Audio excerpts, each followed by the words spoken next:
So for today's videos, I'm gonna teach you emergency phrases in Tagalog.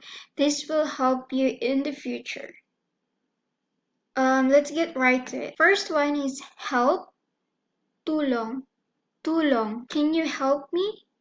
Pwede mo ba akong tulungan? Pwede mo ba akong tulungan? I have some trouble. Mayroon akong problema. Mayroon akong problema. I want a translator. I want a translator. Gusto ko ng taga-translate.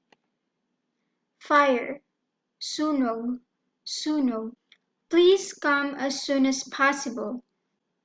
Pwede ka bang dumating sa lalong madaling panahon? Pwede ka bang dumating sa lalong madaling panahon? Please call the fire department. Pakitawagan ang bombero. Pakitawagan ang bombero. Someone needs help. Mayroong nangangailangan ng tulong. Mayroong nangangailangan ng tulong. I lost my wallet.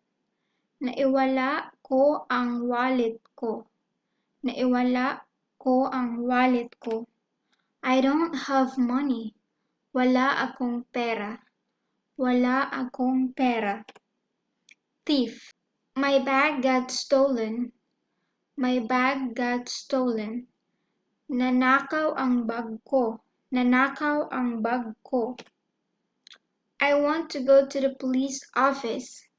Gusto kong pumunta sa pulisya.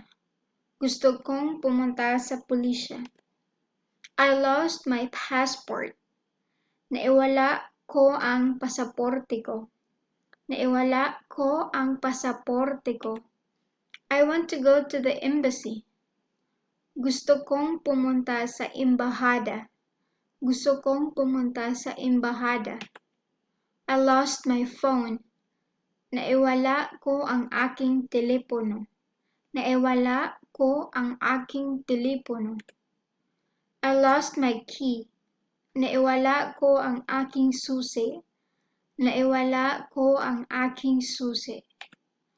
I missed my flight. I missed my flight. Naiwan ako sa biyahe. Naiwan ako sa biyahe. Luggage is lost. Naiwala ko ang aking bagahe. Naiwala ko ang aking bagahe. Is there a gas station around here? Mayroon bang gasolinahan dito? I've run out of petrol. Naubusan ako ng gasolina. Naubusan ako ng gasolina. Thank you so much for watching this video, and please don't forget to subscribe